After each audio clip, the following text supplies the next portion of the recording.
Dr. Leyland.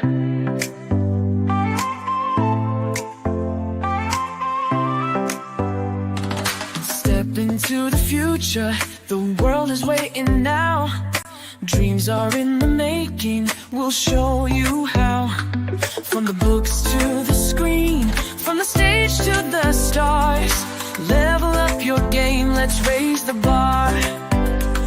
Innovation, inspiration, it's in our DNA. Breaking through the limits, we're paving the way. Level up, reach the sky, take the lead, don't be shy. Your story's worth it, your light will shine. At Level Up Academy, it's your time. Oh, it's your time. At Level Up Academy, we rise and climb.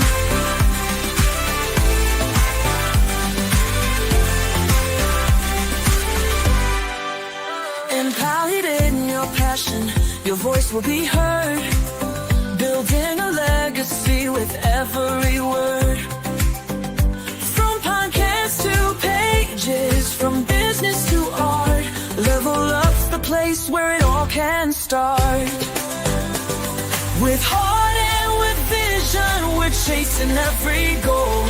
Together we'll ignite the fire in your soul. Level up, reach the sky, take the lead, don't be shy.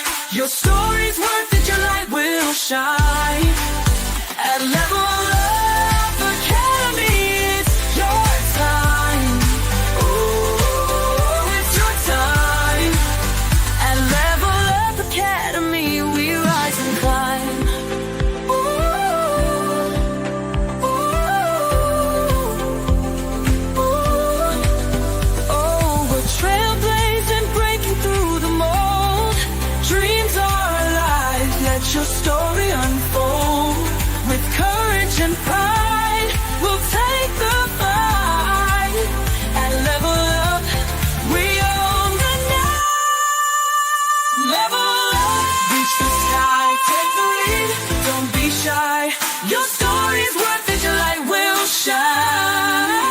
At Level Up Academy, it's your time. Oh, it's your time. At Level Up Academy, we rise and climb. So let's level up and never look back. On the road to greatness, we're on the right track. Together we'll soar, together we'll thrive. At Level Up Academy, we're alive.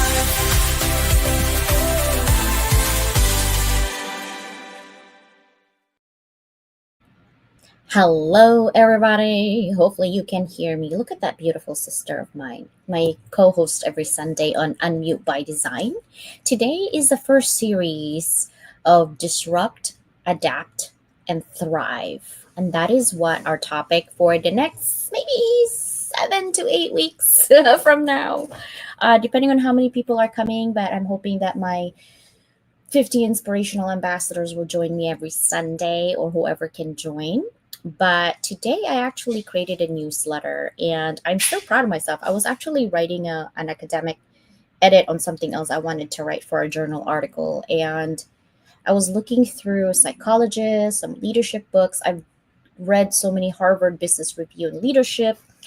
And my sister Susanna really is like my test subject. I swear that sounds horrible, but she is. And the reason is that I'm learning so much from psychological and behavioral perspective, right? Remember, my doctorate is applications, not theory. So I take the theory and kind of test it. And I'm not hurting her, I swear to you guys. Okay, I'm not zapping her or anything like that. I'm just trying to tell you. Because if you really have watched for at least 2 years on her journey, and if you watch her mannerism from the very beginning when she was a co-host with somebody else to having her own to being my co-host, you'll see a huge difference, right? In her facial expression, demeanor, tone, like everything you need to pay attention to. And I know I talked about Unmute by Design a lot because of her. She motivates me to kind of write on that. But really, I'm thinking it could help other people since I see that I could help at least one person. It could help others if you're willing to, right? To change because you can't control people. You can only provide them the tools. At the end of the day, yes, it's wonderful you have all the tools, but if the other person you're giving the tools is not willing to grow, then nothing happens. So everything that Susanna has grown is because of Susanna and nobody else, not mine, not anybody else. That is hers. However, she doesn't know like I'm pushing her in direction, or maybe she does. I swear I'm not zapping her. I promise. It's all rewards, guys. It's all rewards. But today I also provided a newsletter, and I'm gonna write a book on called Voice, the framework of voice. It's on LinkedIn. I just did a newsletter. I put it on my featured if you are in my newsletter. So today I wanted to actually go over on what that means and not just basically break the silence because it's easy to just like break the silence. Well, how do you do that? Right? How do you actually break the silence? How do you help someone unmute by design? Because most of the time, it's really hard to unmute, right? When you are conditioned to mute yourself. And I'm going to talk about the three research foundations that I actually found based on research foundation. Two are very strong, the other one's a moderate when it comes to that. And I'll also talk about the features on these designs and how. So think about this: when you finally start speaking up after being silent for so long, it can feel like stepping into a stage with every freaking spotlight aimed directly at you. And here's the truth: two kinds of pushback often show up right away. The first comes from the outside, people who aren't used to hearing your voice, who may challenge or maybe dismiss or even resist what you're saying because they're not used to seeing you like that. The second is the one we don't talk about enough: the pushback from the inside. That knot in your stomach, the racing thoughts, the fear that says, maybe I should just stay quiet right now. These feelings are both real, both are powerful, and both can be handled. That's why I want to share the voice framework with you today. It's not just about words, it's not about staying grounded or navigating resistance without losing yourself. Proving to your own mind that fear doesn't get to be the boss of your voice anymore. So, hopefully, by the end of this conversation, you'll have practical ways to respond to critics, keep your confidence intact, and take the mic back from fear itself. Okay, so remember, I'm going to give you a framework and I'm also going to give you one by one on those voice while we talk to Susanna. As always, guys, our 50 inspirational connections is still on, but I'm putting you the comment because somebody took over my website, so I shut it down. And yeah, that's happened. So here's the form. It's gonna be, I'm gonna post it on LinkedIn as well so you can have it. But that is the Google form, directly Google form. I have access to that form, so it's okay. All right. So I'm not going to have any sponsors tonight because we have a lot to talk about. So we're just gonna go dive right into it. Okay. Happy Sunday, everybody. This is your host, Dr. Leland from Level Up Academy, and my co-host, my beautiful sister, Susanna. How are you, sis? I'm doing good. It's 100 degrees out, but other than that, In Oregon, really? yeah. Let's just say I'm glad I went to the forest around like before noon instead of mid afternoon. Oh yeah, yeah. Okay, so today I think the highest we had was 87. So you were definitely hotter. So every single day this week is gonna be in the 80s, 85. Today's the hottest. So tomorrow's 85, Tuesday 84, 84, 82, 80, 79 on next Saturday.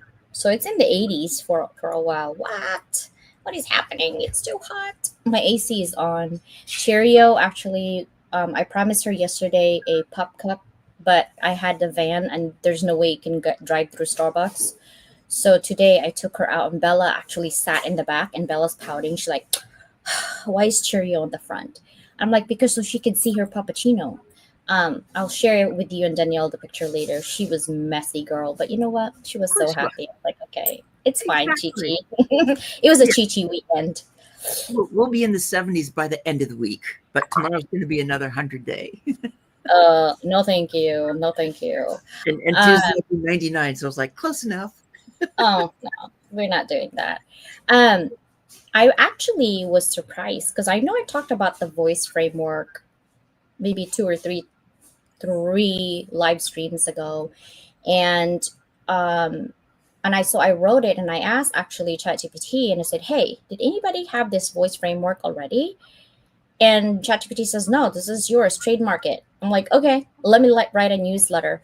The reason that I start doing that is because it's for proof. Anything that comes out from me and it's literally automatically copyrighted intellectual property by me. So yeah, I'm gonna write a book on it. I'm starting to, and we're gonna talk about it today, really in real life.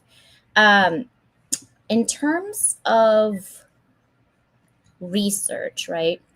There were actually three like peer-reviewed studies about it, and the research foundation of the three types of muting. Okay, there's three types of muting. The first one is fear-based muting. This is fear of rejection, judgment, or failure. And I know we talked about this, I think, on the first or second Unmute by Design. Um, the construct of fear of negative evaluation is well established. This has been well researched, right? When you have your evaluation, like if you're brand new to work, you're going to have a 90-day evaluation to see if you're going to stay in the job or not. Sometimes you get a little bit of anxiety on how people evaluate your job. It can lead to social withdrawal and self censorship as well. And FNE, which is fear of negative evaluation, actually plays a significant role in social anxiety. It can also diminish your performance under pressure, like public speaking, right? If someone has a lisp, my cousin has a lisp, so he doesn't like to talk in public a lot because he feels like people are making fun of him. Or he has a short tongue, actually, that's why it sounded like a lisp. um, or if someone has a disability on just general anxiety, like anything can trigger, right? That also gets you into the fear of rejection. Now, in digital behavior, FNEs negatively impacts the amount of self-disclosure on social media. Oh, so and so did this. Maybe I should do that too, right? Because it's that, like, I don't want to be left like the FOMO. But I think the worst fear based muting is self censorship, where you fear of voicing your opinion because your reputation could be hurt, or there might be a backlash, or being canceled, right? Leads to widespread suppression of opinions. So we don't say our opinions anymore, especially online. Um, what do you think about that, sister? Fear based muting. It, it's everywhere because it does. It gets to be hard to take that step of putting your voice out there, especially if you've been muted for a long time for various reasons, and then it's time to put out into the world that which you know you're supposed to, but you either think about things that happened in the past, so experience holds you back. Fear will find a way to try and hold you back. um, and even like you said, in terms of peers, sometimes you might bounce an idea off of your peers, and then the next thing you know is they're telling you, oh, don't tell anybody that's just bad to say, can't do that. um, when that's just their opinion and not necessarily reality. Yeah. I think for work, a lot of, well, okay, let's talk about work, right? For business. I think a lot of people have fear of opinions, right? Right now, there's a hot debate, no matter what industry you're in, is are you for AI or against AI? That's really the hot button right now for most of business. So if you're against, people are going to look at you differently. If you're going to be for it, people are going to look at you differently, right? So where do you go from there? And really, you have to think about, if I'm for it, are the organizational culture, is it for it? And if they're against it, then I'm going to just be quiet because I like AI, right? So kind of have that. Or some people think that if you like AI, you're cheating on everything that you do at work, right? And so then I have to ask people, okay, so before AI came up, I already had experiences and I've already gone to where I'm at. I don't need AI to where I need to be. I just make it faster. That's all, right? If you really think about it. Hi, Randy. Welcome, welcome. And also, Derek, thank you so much for coming in. Now, the other fear is the belief based muting. This is moderate research.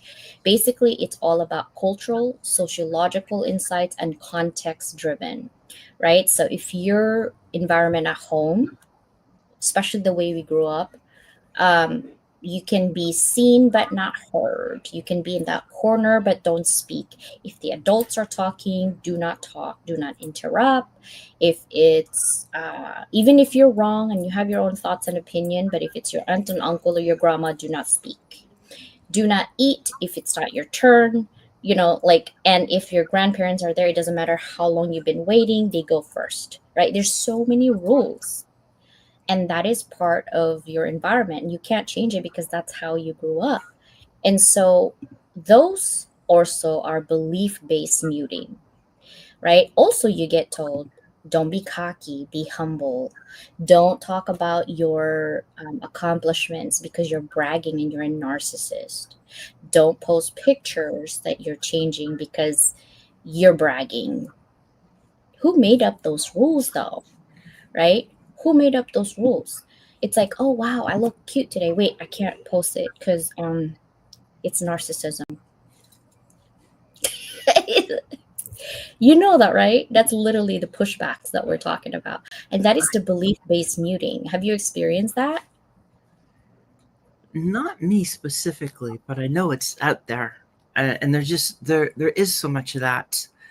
Um, it just you see what other there's comparison too, and that's gonna mute you. I mean, you start looking at what other people do, and whether you think that they're being narcissistic or not, you're still comparing, because too often too often everybody's focused on where they were and where they are. So they always want to show how far they've come.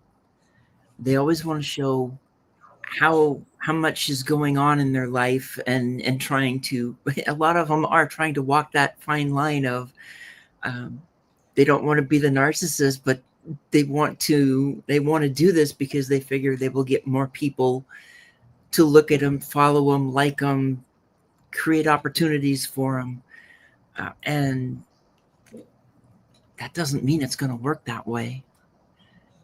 Yeah, Followers doesn't really mean income. no. A good example, one of my, I think, belief system, right? Like, where we grew up as children, we're taught it's better to stay quiet than to cause trouble. Because I'm a troublemaker, like I get in trouble. But literally, I get told it's better to be quiet than cause trouble. So at work, even when I notice a problem in a project plan, I used to hesitate in to speak up in meetings. Even though deep down I really truly believe that questioning the authority will be seen as disrespectful, so I don't say nothing because I don't want to rock the boat. um, that belief system is not because I'm not capable, it's not because I don't know what I'm talking about, but it's formed in my childhood, right? It shapes my behavior as an adult because keeping my voice muted, even when I know I'm right, is to, even if it could save money and time, is to not rock the boat. I, I think sometimes I still do, but now I have different reasons that I mute myself. I mute myself by design because I don't want to help as much as I want anymore when my help is not seen as help, right? But the counter belief of that unmute challenge is speak up respectfully is not causing trouble, it's contributing to solutions. And I think a lot of big organizations always have the loud person and thinking that loud is actually getting their way when they're just noise. They're not really there to give. They want to be seen as I'm the expert when there's really no solutions that they're providing. So that to me is another muting is belief based, right? Now the third one is system based muting. This is organizational and social systems. This is where Miguel actually was talking about. These have really strong research foundation, right? System based muting. Um, Sometimes you see a coworker um, really mute you because they feel threatened. And so it's up to you if you want to speak up and it's worth your time and energy, or you just show them through working. How would you handle that if you see your organization and there's a system already that's set in place and they tend to mute you even if you want to provide solutions? What would you do? Probably go find a new place. Unfortunately, I think a lot of people are probably doing that because that means it's not a safe place. You can't feel like you belong in a space that you're having to cover yourself to say anything. You might try. It might be a case of try to go against that grain once or twice, but depending on what actually happens, then if you gotta stay muted, um, too often I think I think even think about my own past. It's like you're in that position and you're not feeling safe, but you have a job, so you don't want to risk losing it and having to try and find something else. But at the same time, if it's not the fit, if you don't feel like you have a value in that organization because of the way they do things, you look for the next place. And that means that they're not going to get your best anymore. You're only going to do that what you have to do to make sure that you don't get fired, well, so that you can put more energy into finding a new place that's going to be a better fit, hopefully. Yeah, sometimes though you especially today, like finding a new job is not easy as it used to be, right? It's kind of hard to find a new job like right away. Randy, I'm so glad you came in. It's fun. uh Tavi, hello, hello, hello. What's up, Homer? So I have an example on system-based muting. Actually, this is one when I coach a student. Let's just name her Priya. Yeah, let's just name her Priya. She actually works in the tech industry where leadership meetings are dominated by a school group of men, small group of men. They tend to interrupt or talk over female colleagues, not just Priya, but she noticed this. And even when she managed to share her ideas, they're often attributed to someone else or brushed aside until a senior male colleague repeats her idea, then people listened. So over time, this pattern sends a clear message to her that the system rewards certain voices and sidelines others or silence others. So without formal policies um, or leadership intervention, the environment itself becomes the mute button, right? It doesn't to be person, it's just the whole group. So she stopped literally giving ideas. And what happened was one day they had a project and she just stopped like a whole month. She didn't say any more ideas. And they're wondering, they're like, I don't understand what happened. Like we used to have a lot of ideas coming and it's not coming anymore. I'm not sure what's going on. Like they themselves, the men didn't even realize. She just mute herself. She goes in, she doesn't say anything anymore. And they're like, Priya, what do you think? And Priya's like, what do you think about what? And they're like, well, we kind of ran out of ideas. So she said, you ran out of ideas because most of your ideas were coming from me. But when I speak, you guys don't actually acknowledge. So I just stopped contributing. And then she got told that she's not a team player. She's like, Dr. Leland, what should I do? And I said, okay, is there another job within the organization? Because you have really good benefits. You want to keep that benefits. And she's like, yeah, but they're still all male oriented. And I said, that's okay, because what we're going to do is when we start a new department, we're going to establish authority without them even knowing it. And they'll know who you are from the very beginning, because it's all about designing when you come in. See, people are patterns of behavior, right? So if you come in timid, all of this, they're only going to see you as timid. You don't have to come in strong and muscular. You just need to be firm, look them in the eye, and be discerning of your decisions, right?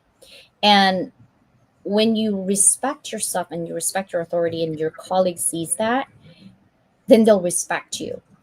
But when you're already in your head, you're thinking, oh, I don't know if I should say this. So you kind of quietly say it, and then someone hears it, and then they're just kind of putting it out there. I'm like, hey, that's a good idea, not knowing that you actually say that. So then I had to fix her mindset of feeling confident before she moves on to another job. So she found actually a different department. She became a manager after about 6 months, but we found a different department for her and we gave her a base. It was really hard for her because she has a lot of cultural baggage. And so I didn't even know that I was actually using the voice framework until I realized this. I'm like, wait, I did use that voice framework. So these are like the three things that I've seen my students and some of my clients that I've coached. So the voice framework really is V is to validate, right? You're like, what do you mean? You need to validate, recognize the fear is normal human response. It's okay. It's not a personal flaw. It's okay that my body's reacting this way. It's okay that I'm feeling weird and like all this knot in my stomach. It just means I care, right? Validate that feeling, but be self aware that whatever that triggers you, that's what's happening. Once that you validate that fear and you're self aware what triggers you, then own it. Remind yourself why your voice matters. In her case, her voice matters because she was an idea maker, but they didn't realize it until she shut up for a month, right? And so think about yourself. I have the right and the value to contribute to this conversation, but no one is listening. How are they listening if you yourself are muting it by design? Right? And you didn't even know, she didn't even know she was doing that. She showed me the video. I'm like, oh, Priya, no one could hear you. It's like a birdie's talking, right? And she's like, should I shout? I'm like, no, don't shout. They're probably thinking you're angry. So don't do that either. And she has a really heavy accent. So when she shouts, she does sound angry. And then the other part of voice is I, which is inquire, right? Turn your curiosity inward. Ask what the fear is protecting you from, and if that risk is real or is it perceived. Because sometimes our perception becomes a reality, even though it's not real. But when you believe it all the time, then it's like, it must be true, right? So is this fear warning me of real harm, or is it a story I've learned to tell myself? Sometimes it's the latter. More often, it's the latter. And then C is for clarity. Ground yourself in your message, not the reaction you might get. So it's like, hey, the point I want to make is, what is my point? What is your point? Right? Sometimes we go in circles when we're angry, or if we're sad, or if we're mad, we go in circles and we don't even realize. So then ground yourself. You're like, okay, what was the point I was trying to make? Especially if you have ADHD, it's really hard. Okay. And when we're angry, we go in circles. And then C is for clarify, right? The point is what? And then E is the last letter, which is empower. When you make changes, you have to make tiny, itty bitty changes. And at first, you won't feel those changes, those micro action to prove to yourself you can speak despite the fear. Say one sentence in the meeting, ask one question, share one idea online, or go on stage like Susanna did last Sunday when you talked about I didn't know what I was doing, but I did it anyway and just went for it. Once you actually do that action, the next time around you keep building. That's the same thing as skills. People says, oh, when you get older, you not necessarily smarter, but you have more wisdom. Because I guarantee you I'm not smarter than my kids, but I have more wisdom than my kids, right? Because I live that life. But here's the thing. Some people just think when you're older you're just smarter. I don't think so. What are your belief system on that, sister? Older does not mean smarter. It means experience, but it does not mean smarter. We all have a different experience. We all have, it depends on what you want to call as smart too. Some people, maybe experience to them is smart. And so that's why they figure it's that way. But it all depends on what you want for that conversation. I mean, if you're going to talk about starting a business, just because somebody is older doesn't mean they understand what to do to give you guidance to do that. You need somebody that is familiar with it, that's taught it or that's done it. So definitely, it definitely doesn't correlate that older is smarter. It just correlates that older is experience, and that doesn't mean that it's the same experience that you're trying to get answers from, because one person's experience is totally different from another person. And they could both be 80 years old, but their experiences are different. Yeah. Hello, Mark. Hi, Damris. This is, I think, your first time here. Damris Media, welcome. Derek says Tucson is 109. That's like Vegas. No, thank you. It's so hot. Oh my gosh, no. Hello, Mark. Thank you for being here. I love it when you guys are here. Jason Perry. Yeah, I know some young geniuses and some old dummies.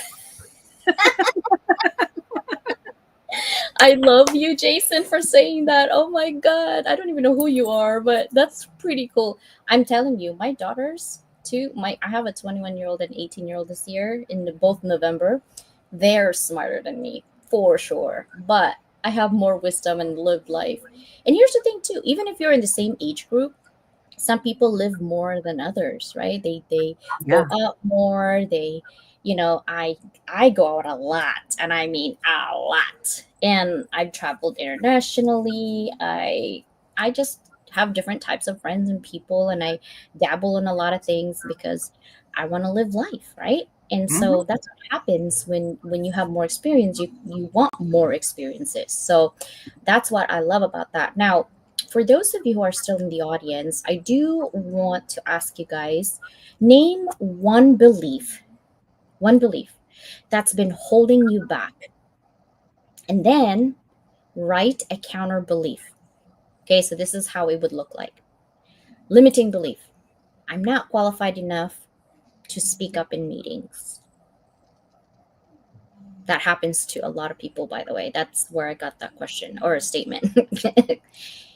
And then your counter belief, this would be my suggestion, is my perspective is valuable and brings fresh insights.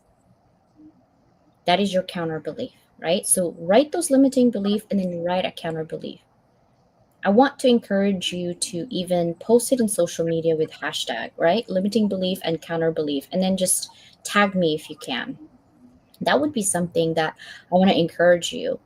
Baby steps, just one limiting belief this week, and let me know how that goes.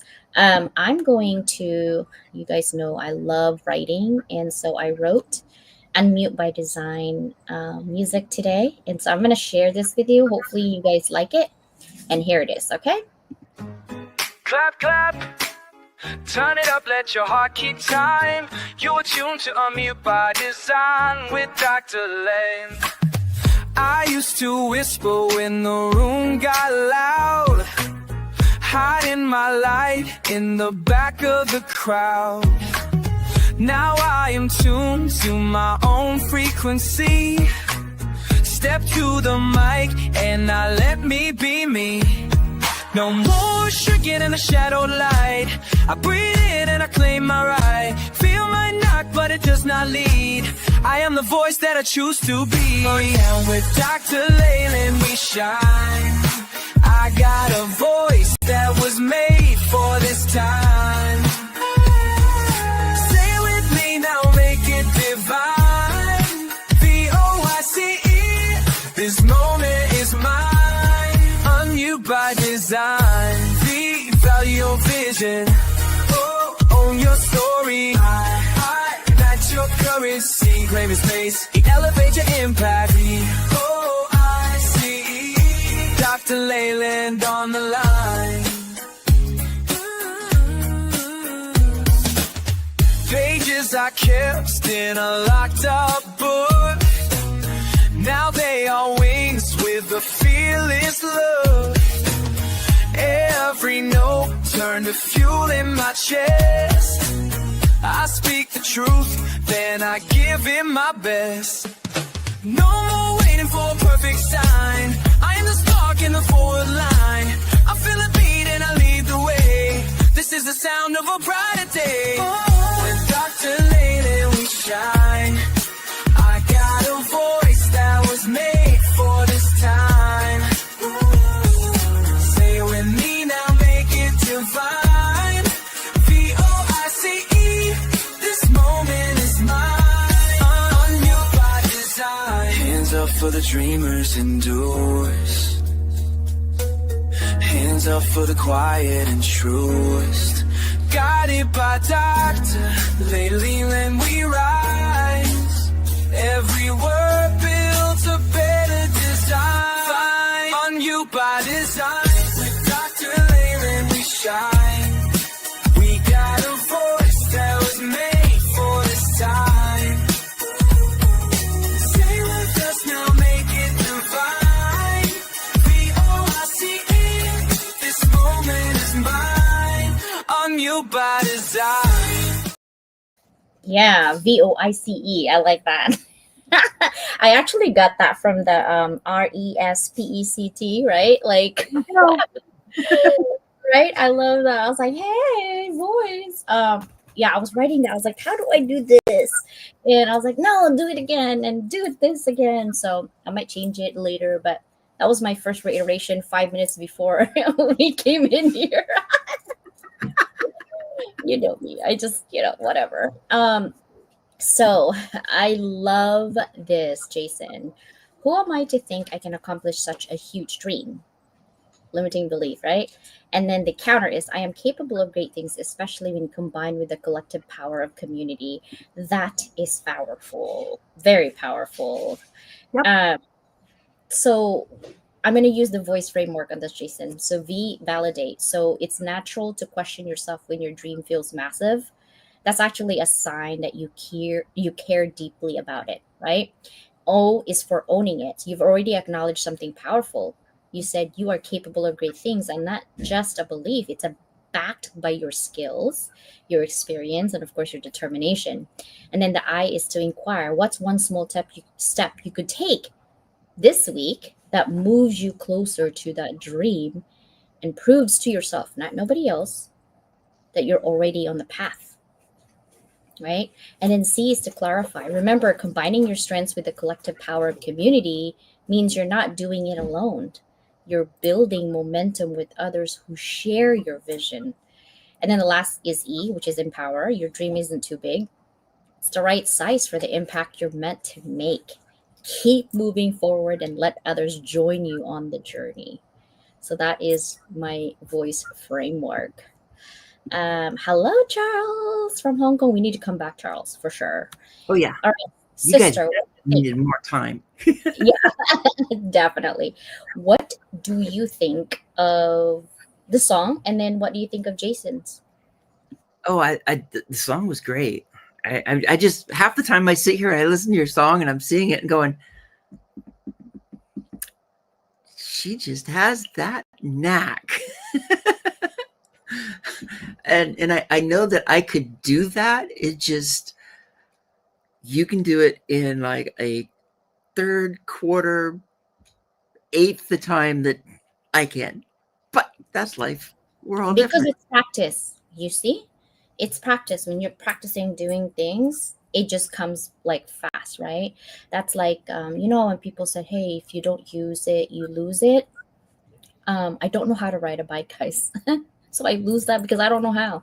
You give me a tricycle, I'm good, but you give me a two by um I was actually talking to Bella about like rollerblading to part of exercising. I can actually inline skate more than the four quads. Like if I do the four quads, I feel like I'm gonna fall off. But the inline skate, I can because I learned how to ice skate before anything else. Okay. And I've so never that's, done, so oh I've, really? Yeah. I've only, I've only gone roller skating once, and let's just say I rolled over somebody's wrist once during that, and that was kind of it. And as for rollerblading, I've never done so.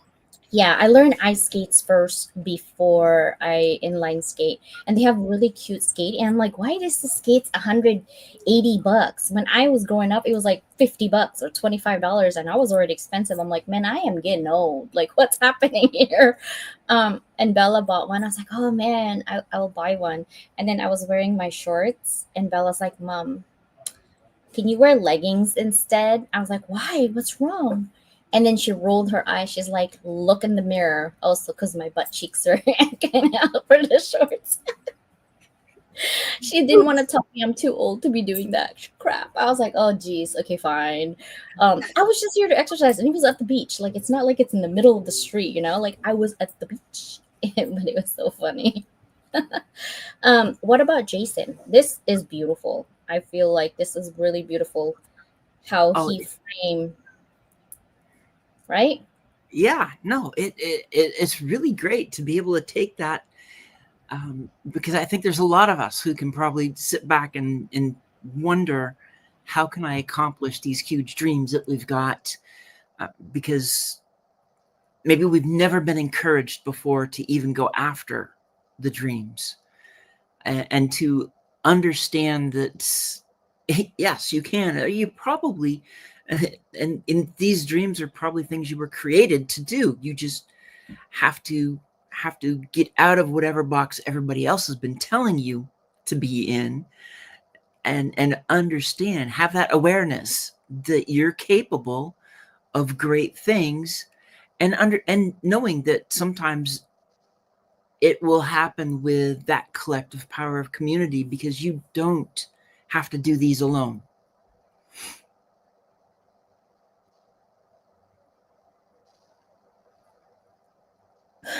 I was actually thinking that too because this this one right here is really nice because he does have a collective power of the community. So then my next question is, I belong to a lot of communities before, and some communities are questionable. And even with good communities, you have questionable people within the community. So now, Jason, if you're still here, I would love to ask, how do you create discernment of which community member that you would actually work with and collaborate with, right? Sister, how do you discern who you want to collaborate with? What are your like non-negotiables and negotiables? I have to get along with them.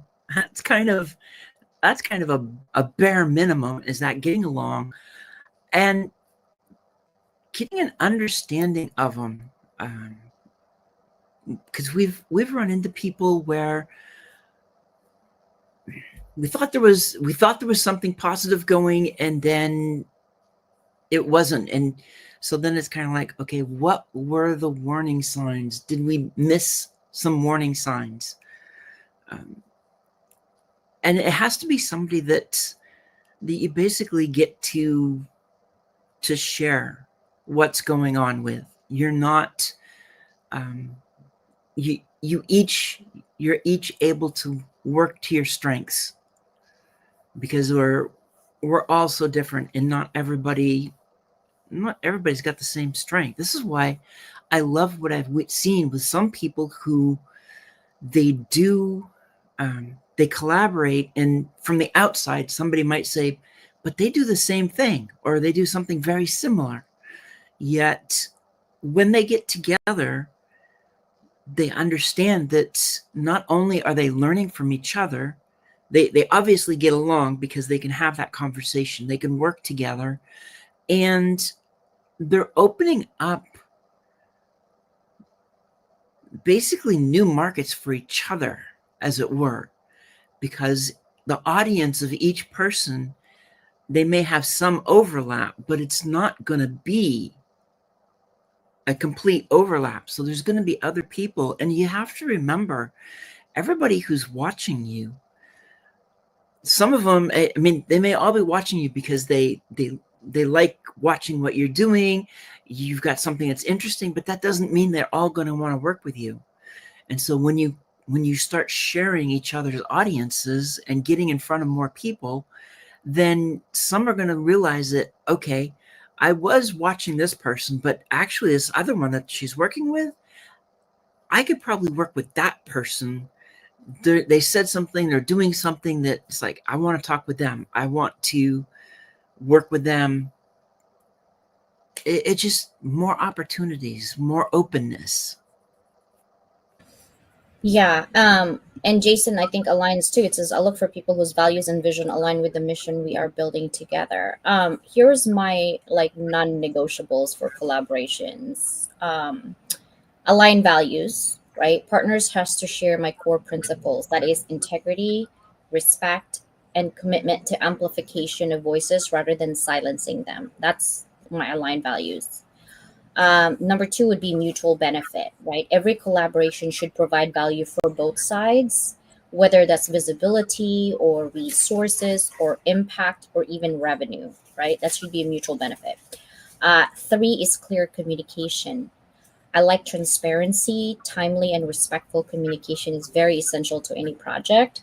No ghosting, no vague promises, or like last minute cancellation or surprises all the time. I understand life happens, like really we're busy, but like canceling all the time, don't really like that. Number four, it would be follow through and accountability. Commitments are kept. So if you promise something to do something and there's a deadline, you need to meet that.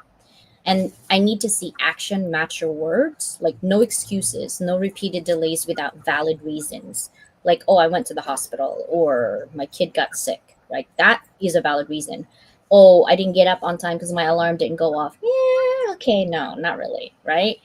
That to me, I have issues with that. That's my non negotiables. And then respect for brand and audience. I work hard for my brand for years, right? No actions or messaging or partnerships that would damage your reputation because my audience already trusts what I say and my community's well-being is my first priority when it comes to platform.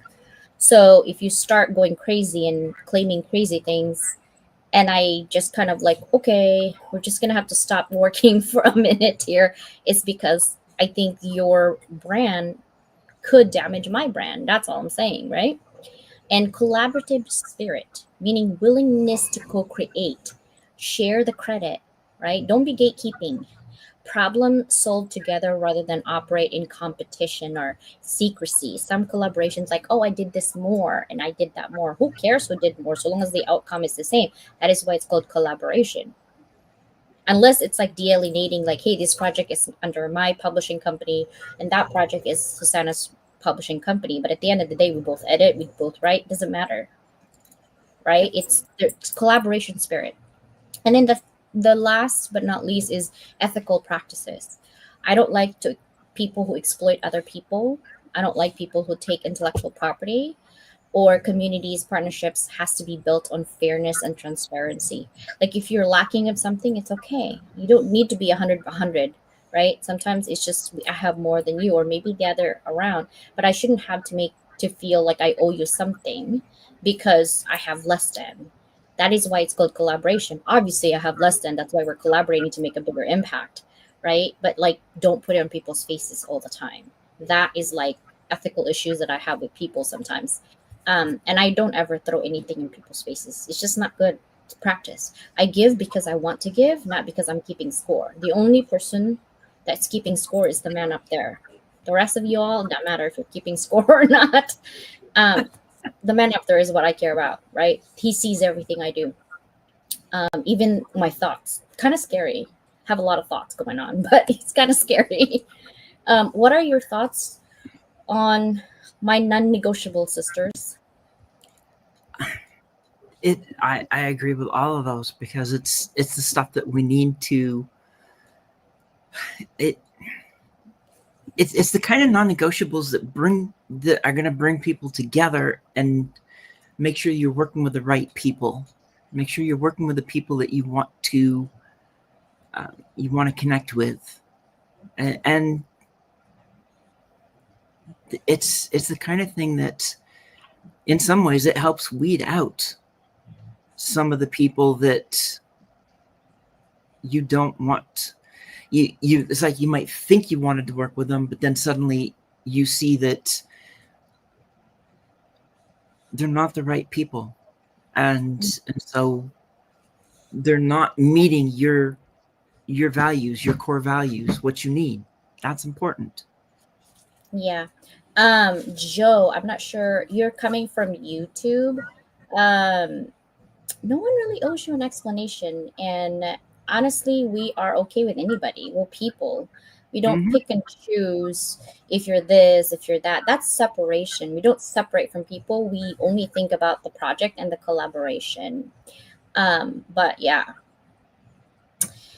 So in terms of making sure, sister, that collaboration with people, are you serious? Yeah, we're serious.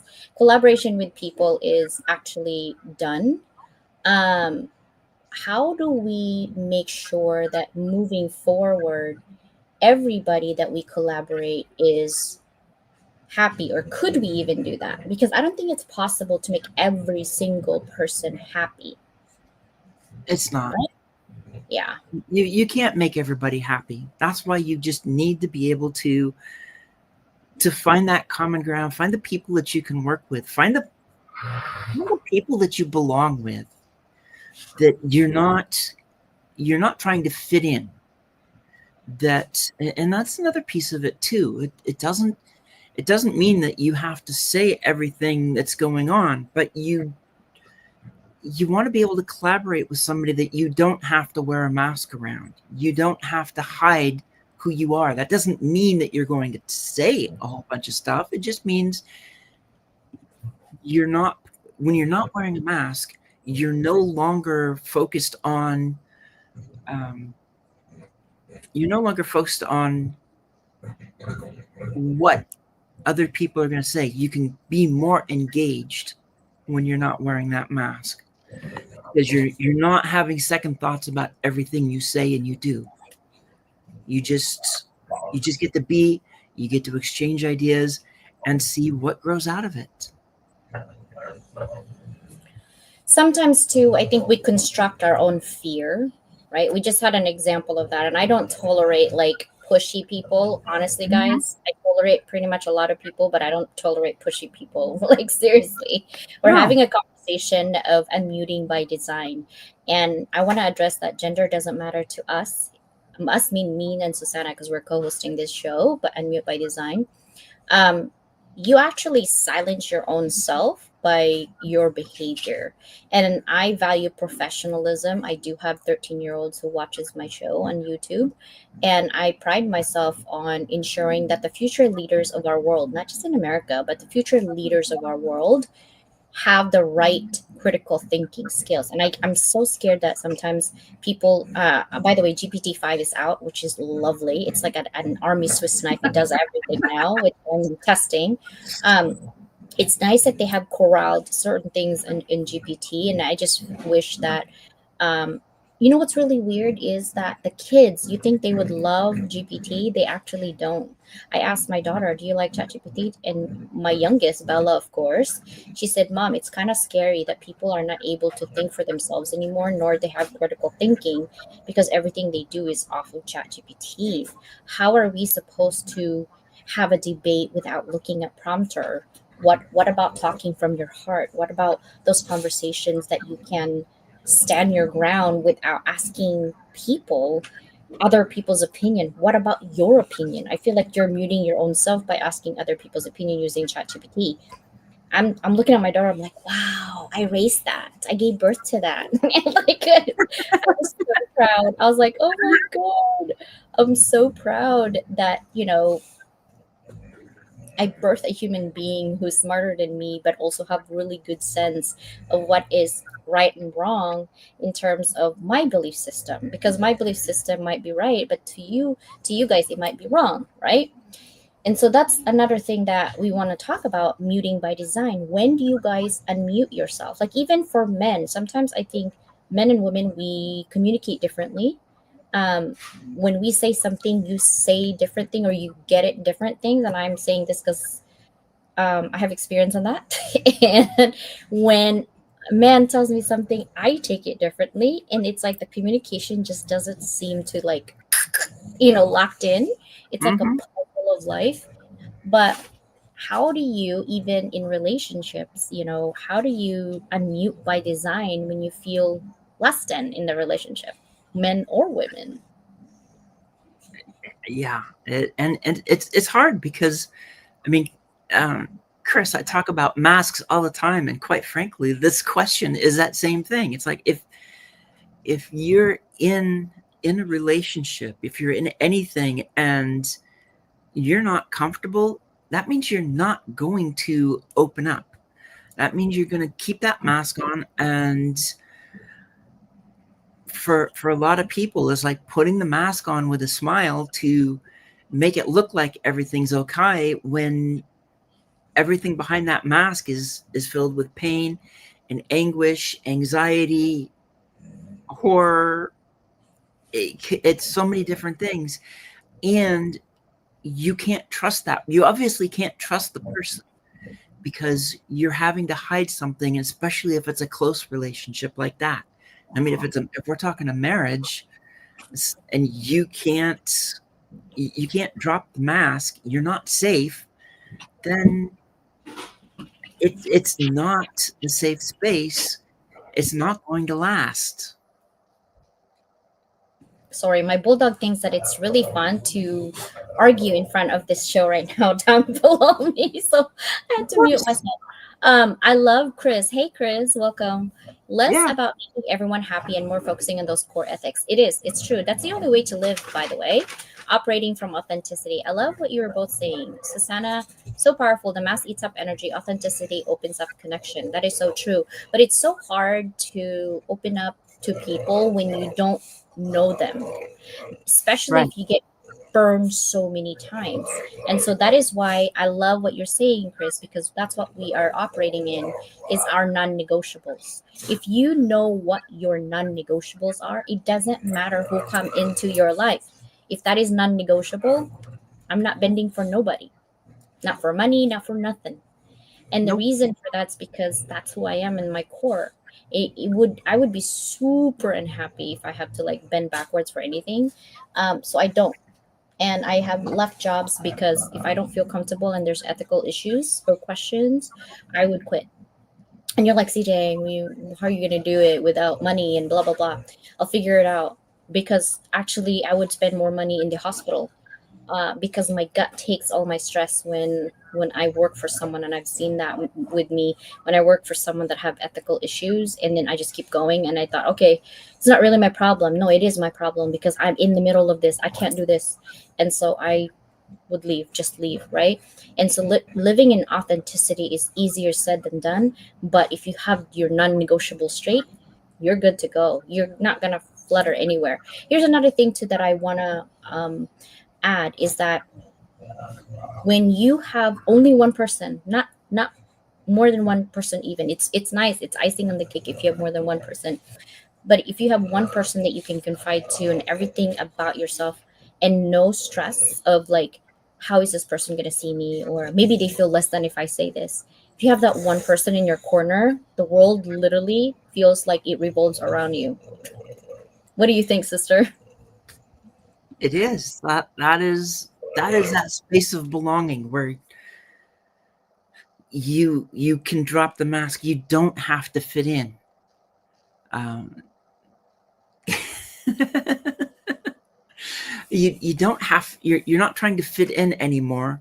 You you belong. So when you've got that person, and it really is so important to have somebody that that you can trust, that you are, I'll just put it this way. If they suggest something, it's like, okay, let's go do it. Because it's like we've done that so many times. Which one is that, Dukas or Chi Chi? That would be Duke. Okay, Duke. that Dukas. You hear that? You see that hand? Yep. Oh my God, he's crazy. Okay, go. Mommy will be dancing. He's so funny. He wants to go outside with our Scarlet Macaw because they like my Scarlet Macaw now. I have 3 dogs, guys. 2 English bulldogs, 1 German Shepherd, and 1 Scarlet Macaw, who's very sassy, by the way. Oh, Chacharita. She's my little hot, spicy senorita. It's if Oh, a yeah. Jason, I love this. It says it's a known fact that each child takes some of the mother's brain cells. So yes, claim that her wisdom came from you. Actually, I think my daughter only hangs out with me most than her best friend. So she's probably weirded out by that. She doesn't mind so far. And she's senior this year, so I'm like, oh my God, I'm gonna be an empty nester. Ay, yeah, yeah. That's gonna be crazy. Chris, you have both mentioned ethics. As we strengthen our own, it sets us on the right course, and support is always there.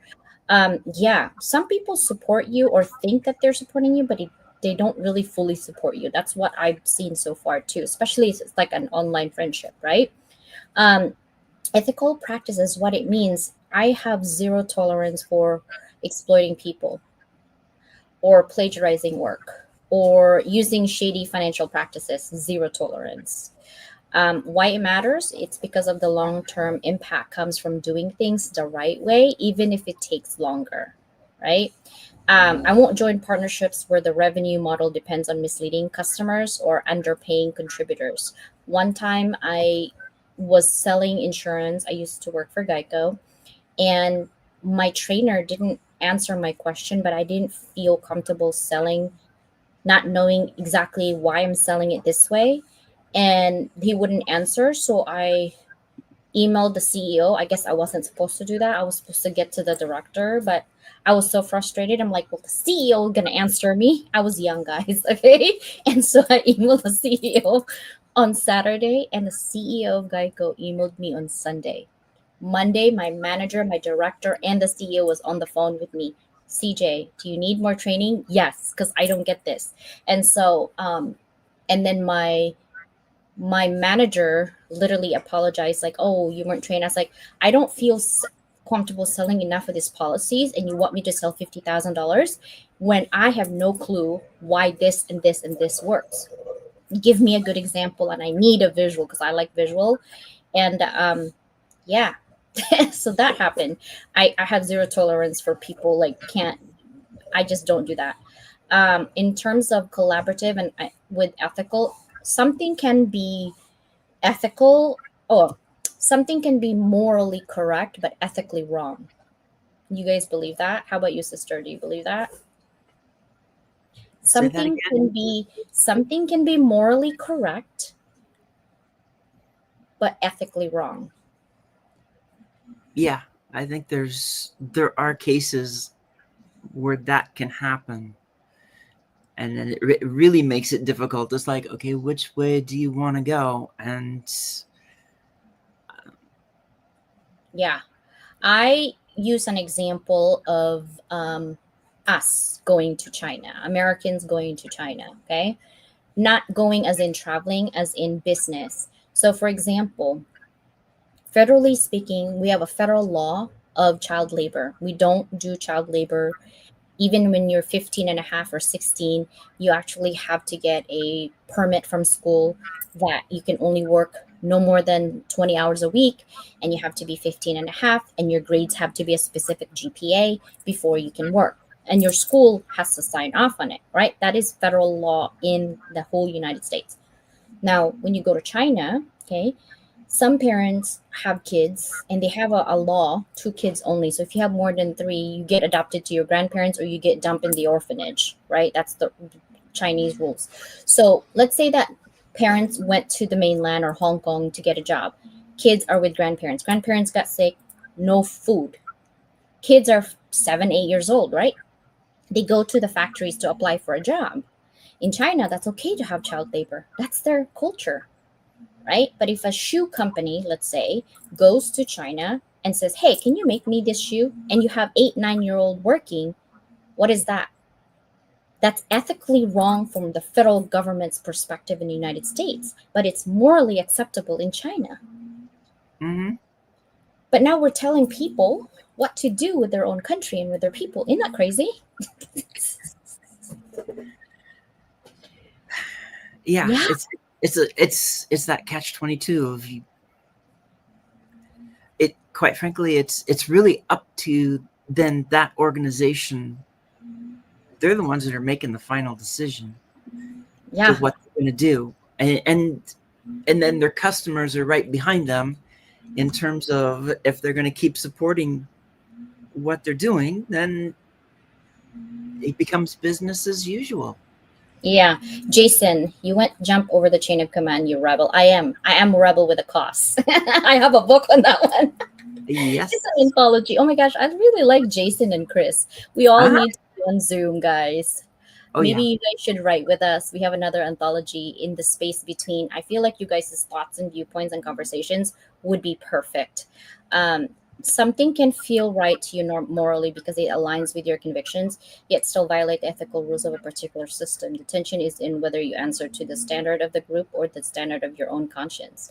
Um, Actually, yes and no. So when you work for an multinational, you have to go with federal or you go to prison. Like really, that's your option. Okay, I work with a lot of corporates before, and even Nestle and Swiss. So I have to go with the federal law. So I would say, hey, can we find a manufacturer that actually have adults and up?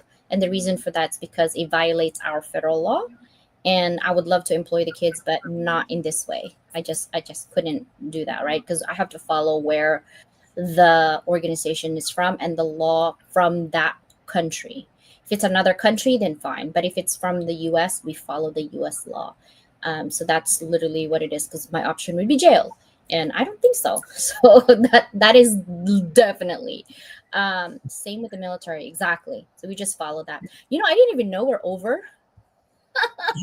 We always go. We'll go over. You can talk Oh my military gosh. too. It's like I was an army officer, so yeah, I know military. Chris and Jason, you guys are amazing. Thank you for being here. I appreciate it. But definitely, guys, I would love to have your thoughts and opinions more on the Unmute by Design. And I will be writing a book on the voice framework. I will be looking for people to have examples as well on this book when I write it. And maybe I'm planning to put it out in the major distribution channels. But I don't know when that will be because I have a lot of books on the on the hot press right now. One of them is academic publishing, the other one is the second anthology, and then the magazine. But we do have 50 inspirational connections. So if you guys either have an inspirational story or maybe you have like a business or coaching Can or there? anything like that, huh? Yeah. Uh, Either can. Actually, that's from the website, and my website someone took over. Oh, Don't that's even right. get me started. So I'm going to this one right here is the Google form, and or if you just DM me, I'll send you that link to get your 50 inspirational connections. Because my job is to amplify everyone's thoughts and really create an inspirational stories, inspirational moments for people who don't have the platform but have a lot to keep others in our community positive. We're going through a lot of changes right now that's negative. So let's keep our community that we can control positive. We love you guys. Thank you for being here. Susanna has a show on Tuesday. We are looking for people to be on our podcast. My podcast is actually audio and video. So video goes to YouTube, about 66,000, like 67,000 subscribers there. About over 100,000 on Instagram and TikTok. I think 6,000. Facebook 5, and then my podcast in audio only is on major distribution channels. So you name Spotify, iHeart, Pandora, Apple, you name it. I just posted an Unmute by Design with Susanna and I's interview, I believe from last week, Wednesday. Think so. So check that out in RSS. It's actually also on the LinkedIn. I will post it tonight and also on Level Up. Bye, guys. We love you so much for being here. See you soon. Bye.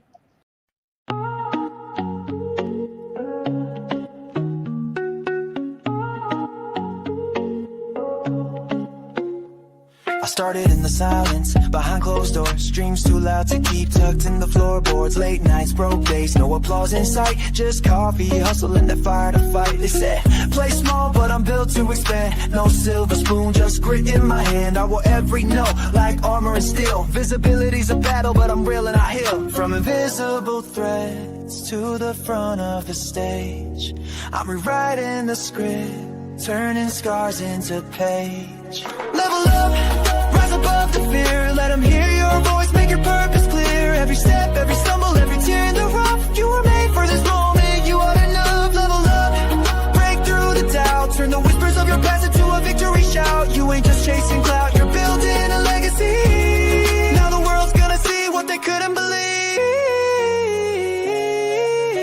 Yeah, yeah. What they couldn't believe.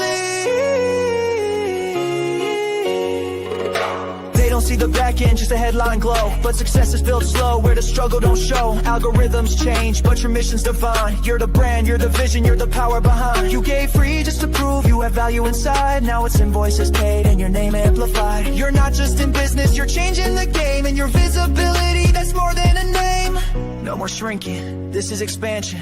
No more asking, this is commanding. You've been the spark, now you're the flame. Entrepreneur by fire, fueled by name. Level up, rise above the fear. Let them hear your voice, make your purpose clear. Every step, every stumble, every tear in the rough. You were made for this moment, you are enough. Level up, break through the doubt. Turn the whispers of your past into a victory shout. You ain't just chasing clout, you're building a legacy.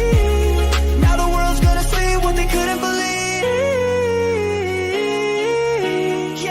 What they couldn't believe. To the late nights, the lost friends, the risks you took, to the brands you built and the space you shook. Here's your crown, your moment, your spotlight beam. You didn't just chase the dream, you became the dream.